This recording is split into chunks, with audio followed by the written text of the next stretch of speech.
What up? What up? What up? It's another episode of the Shark Cove. Hey, coming at you. We've got a 4 game slate here. I'm going to run this one solo. We're probably going to run through it pretty quickly. Um, I don't particularly love the slate. Let's put it that way. The pricing does make it kind of interesting, forces you into some builds that you probably don't want to play. But let's get into it. Some of these games are rather lopsided, and yeah, let's just hop right in. So first and foremost, we start off in the LCK, and we start off with a T1 versus Kwangdong series here. KDF, the boys over here as plus 900 dogs against T1 minus 2000. We've got a kill total in this game is 22 and a half with a 10 and a half spread. This is kind of something that you're going to see a little bit more as we go through these games. And it becomes very difficult to want to back some of these dogs because the odds are so large. Um, Look, T1 have been rolling. They've been doing very well. When we look at their last several games, just as notice, going back to, oh man, it's like going even back all the way to the Nongshim series where, they dropped a game to Nongshim, then they swept Bro, they swept DRX with a 30 and a 30 total, dropped a game to Sandbox, then put up a whopping 32 in the next 32, 42 kills in the next one. Had that wild series against Gen G where they lost 26 to 15 in the first game, but put up 34 kills after that. Then they swept Sandbox with 39, and then they swept KT with 31. So you do want to play this T1 team. They do put up points, um, even if necessarily they're not doing it the same way that they did it before. I think the question that you have to ask yourself is, can this KDF team take a game from T1? And I think that they probably can. Do I think that they will? I'm not sure, but at a plus 275 to take a game where we've seen kind of several times throughout this split where T1 just didn't seem like they showed up, not for the series, but for maybe for a game where there's a misstep. That's kind of what I'd be banking on. I'd hope that, I could strike gold in one of those two first games. And KDF, for the most part, have been competitive since the beginning of the split. We talked about this on Saturday. I'm going to say it again. And with that in mind, hopefully they can sneak out a gang here. They're a feisty little bunch. I don't think that they're as bad as like a Nongshim. Obviously, they did lose to Bro, so maybe they're in that category. But I definitely think that they're capable of taking a game here, and that's something that we're going to want to capitalize on here and in some other parts of the night. Um, let's hop over to another game. Let's hop into the other LCK game. Again, we see some massive odds here with Damwon D plus minus 1600 versus DRX plus 750. This DRX team had not won a game in what was like weeks, 2, 3, maybe even it felt like a month. And then they lost the first game to Bro, and then they came out and they got 37 kills. Look, Damwon has been a team that have been, I wouldn't even say dominant, but they are a team that's taken care of business, a lot like T1, but they seem to have these lapses at times. So if you wanted to go ahead and bet this DRX team plus 1.5 at plus 200, I wouldn't hate it. I don't think it's crazy. I'd want better odds. I probably want better odds similar to what we just saw. But look, we've seen Damwon just seemingly not play some games and certainly not try and snowball certain leads that they have through kills, play these low kill games and tend to get into later objective fights. And as a result, almost anything can happen in those fights. So do I expect it to happen? Not necessarily. Again, when we look at this series from a DFS standpoint, the intrigue is not either on any of these dogs. I mean, certainly they're playable, especially in the big GPP, but it's really how T1 and Damwon are going to play and how they're going to win. If we want to play the favorites, and I think we do in both of these games, is it going to be the Damwon that we see at times come out here and put out like an 8 kill or 9 kill win, or like their series against HLE where they put up 20 kills in a sweep? That's not what we want. We want kind of that damn one that came out and put up 46 in a sweep of Guangdong. If we're going to be playing them in DFS, I think that this is a little bit stronger of a edge towards the spread if you wanted to. But again, Damwon doesn't necessarily run up those scores. And when you look at some of the margins of victory that they've had, at times 9-3, 9-5, 8-5, it's not necessarily a team that you feel great when you're backing the spread. Let's take a look here. Like I said, we're going to move through this pretty quickly. Moose is in Europe, if you're wondering. So I'm looking for some people to kind of fill in throughout the course of the week. We'll be back tomorrow talking LCS. So that's going to be just a little bit of a bigger show, kind of make up for the shortness of this one. This is the series that I think we want to spend a little bit of time on. We've got the NIP boys versus your boy Cream, OMG. OMG coming off of a pretty big win over IG, in the sense that, look, people tried to tell me that IG was going to be chalkier than they were. I didn't believe it. I was wrong, but I was right that OMG was going to win that series. So happy for that. Was ecstatic to see kind of the ownership where it was. But OMG comes in now as a minus 220 favorite against this NIP team that I think is just as hard to figure out as this OMG team. When we look up and down at what we've seen from both of these teams, we've seen them do very well in certain situations, and we've seen them do very poorly in situations that they should have done well. So as we look through that, let's take a look over here. Let me pull this up, and so I can speak to it at least. NIP has a signature win, a 48 kill in their 2 wins, and then 14 in their loss against LNG. That's huge. Most recently, they beat AL, but this is also a team that got swept by LGD. This is a team that got demolished by TT. This is a team that is constantly switching different pieces, I think, to try and make some continuity, or what they're seeing or not make some continuity, but get something going, get some type of consistency in the results, but they're not seeing it. Maybe it's kind of a catch-22. They keep swapping out these mid laners between Pout and Dream, and trying to catch lightning in a bottle, but just unable to kind of cap that. So always a concern there. Like, if you're going to play NIP, if you're going to back them, because I think that they're live here, do you play Pout? Do you want him in your lineup? Are you afraid that maybe they lose game 1 and then they come in and win 2? Sure. I mean, we've seen weirder things. Just last night, Angel wins game 1, gets replaced in game 2, comes back in game 3, isn't able to find that mojo, and RNG loses to anyone's legend. Kind of a weird situation there. On the other side of things, you've got OMG here, who, despite winning that game or winning the series against IG, as we talked about Saturday, they've dropped series to up, they've dropped series to RA.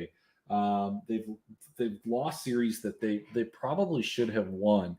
For me, I do think that there's a good possibility. I like them in this series. I think that they win this series, but I think that this should be a lot closer odds wise. I think I'm gonna say that, hey, that Ninja NIP plus 165 is probably a bet I want to make. Let's go take a look at side selection, see what we're dealing with on this, because I think that that's going to have an impact on my overall feeling of it. OMG does have it. So look, LGD, the next game that we're going to talk about, has it over Weibo. I don't think that one makes as much of a difference as this one. If I'm giving the nod to the series, it's definitely going to be OMG, in terms of building prize picks, underdog, DFS. But if I was just making a straight bet, I think this should be a lot closer. I wouldn't be surprised if NIP won. I would take that plus money, take the dog, and ride it home. Now, the over-under on this is 25.5. I think that this needs to – I'd slam the over. I think this needs to be higher, like 26, 27. As I look at what these teams do on a regular basis, OMG, a little bit all over the place, but NIP, man, quite a few games in the 30s and the 20s, or high 20s, I should say. So, yeah, there's certainly those 17 and 15 games, but there's enough of the other side, and the way that I think that these two teams match up, the way that these two teams play, I like this to be a pretty bloody series. Dare I say a game stack series, quite possibly. Let's move into the last game. Like I said, there's not a ton of exciting odds on this slate. We've got LGD plus 750. Dogs in the series against Weibo. Weibo minus 275 to sweep, minus 1600 to win this series, despite coming off of a loss to LNG, who, rightfully we think is one of the better teams in the league. Their record indicates it. Their wins against competition indicate it. So we don't hold that against Weibo. LGD did beat FPX. We talked about how they were quite possibly two of the three worst teams in the league, two of the four. I don't know. They're bottom of the barrel. So I don't expect that this one is in much contention. I expect that Weibo takes care of business here and sweeps out LGD. It's just a matter of how bloody is this series going to be? How bloody are the LCK series going to be? Is that OMG NIP series going to be the one that's incredibly bloody? Well, look, when we look at pricing and we look at favorites, NIP is not in. I forgot to email them again. But when we look at favorites and how these guys are priced out, Zeus up there, 6,600, extremely expensive. Kana, probably more expensive than he should be. You've got the Shy and Shanji. Both of these guys, have some pop off ability, but Shanji's in kind of the closer series, and the Shy is the Shy. He's had plenty of games so far this year, series, games, whatever you want to say, where he just really hasn't performed despite the rest of the team performing. So it makes it kind of scary to go there. Now, as you look through the rest of the lineups, it does make it difficult to build some lineups here. We've got Owner, top price. This one kind of in line with what you'd think, but like who wants to pay this for Canyon right here? Second here. Okay. Perfect. Over here in the mid lane, though, Jahu is going to be the most expensive. Showmaker is more expensive than Faker, and Cream is the least expensive. Similar to what you see over here, except for Gumi is the most expensive. Light, Deft, and Able round that out. You could probably guess that we've got Gira up top, Kellen, Crisp, and then PP God. So look, when we're building some of these teams and we're building them with favorites, it becomes difficult. T1 and OMG, you can see you can build it with a PP God lineup. This was, I kind of had it adjusted differently. Okay, well, here's an option. I guess that's if you're going all favorites. OMG W Weibo. I just wanted OMG and T1. Let's see what we can do. You can do an owner build there. It's never sexy going to Kai, but you have some options here to put some of those guys in. I think the one thing that kind of detracts me from building this lineup is not only doubling up on the junglers here, but Faker has not been performing in February the way that he was performing back in January when we were just slamming some of those underdog rivals against like Owner and Zeus, and Faker was just absolutely crushing those. That hasn't been the case in February. So not ecstatic about fitting him in there, but look, if you think that T1 is going to get some good scores, it's more than likely because they're going to sweep. And if they do sweep, you do want that team slot. OMG probably, look, if you want OMG, you almost probably want them to go 2-1. Like you could assume that the game that they play against NIP that is a loss is quite possibly an 8, 9, 10, 12, 13, 14 kill loss. And if that's the case, you obviously want that extra game as opposed to the game not played. When it comes to fitting in double LCK, because that has been the way a couple times this year. You're looking at a support captain. If you go with Weibo, I don't even know if it's possible, but quite possibly with a support captain. Yeah, definitely right there.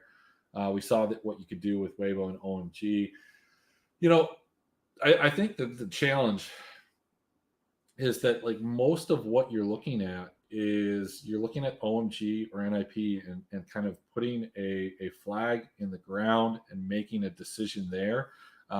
Because you can fit NIP with most of these teams, but you can't put the LCK favorites together. You don't necessarily want to take one of these LGD, DRX, KDF teams. It's a tough situation. If I had to rank them in order of ownership, I think it's going to be T1. I think it's T1 Weibo, and then OMG next, just because of how OMG fits, followed by NIP. I think you're going to get some nice leverage on DK. I think you get a little bit. Now you get great leverage if you pick any of these other extra dogs, but that's kind of the gist of the slate. Again, I'm not super crazy about it.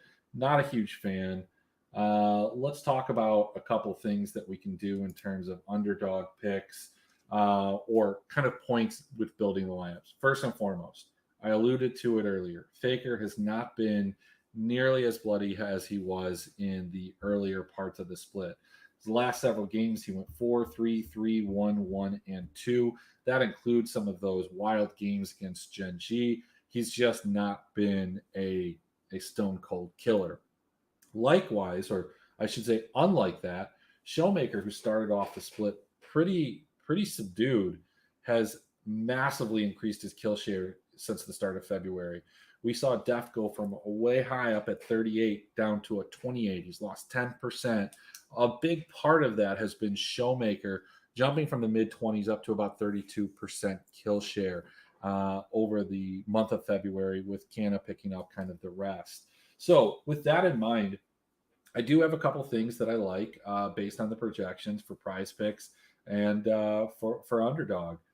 The first one is the Faker under at 7. I think that is a pretty strong bet. Let's take a look here. I know I had a couple other ones. So when we're talking about prize picks, I got some arrivals here for underdog, but let's go with prize picks first. Just get those out of the way. Internet's moving pretty slow. I have a feeling it's going to be like that all week. Guess they're replacing some lines. I don't know. So I like the Faker less than 7, Def less than 10.5, Aki less than 4.5, and then a couple other things. If you think NIP take a game, I like a lot of their overs. So the Fodic over 8.5, Pout over 5, and then kind of in that same jest, I would go with like an Abel less than 9.5. So those are kind of the prize pick plays. When it comes to the underdog plays, I do have a couple of those that I like. First and foremost, I like the Zeus plus 0.5 rival over Faker. I like the Xiaohu -2 versus Karsa. And then I don't know which one of these is my favorite one. It's either the Showmaker -2 versus Canyon, but I really do like the Showmaker plus 3.5 over Deft. Throw that with like a Kira over 2 kills, Pout over 5.5 kills, and then a Canna under 6 kills. Those are some of my favorite plays. Those are the picks that I've got. I don't know if anybody has anything in chat. Again, this isn't a super exciting slate. There's not a ton to go over. We're going to be a lot more in depth tomorrow. We're going to be back for an entire hour. So I do apologize that this one cut short, but having missed Tuesday last week, I felt obliged to come on and just talk about a couple of these things. I did some light projections, so I figured I'd share that with you guys. Not in terms of the DFS, but kill totals at least. All right. Well, look, hey, it's been real. It's been real short, but we'll be back tomorrow. That's all I got for tonight. I'll talk to you guys later.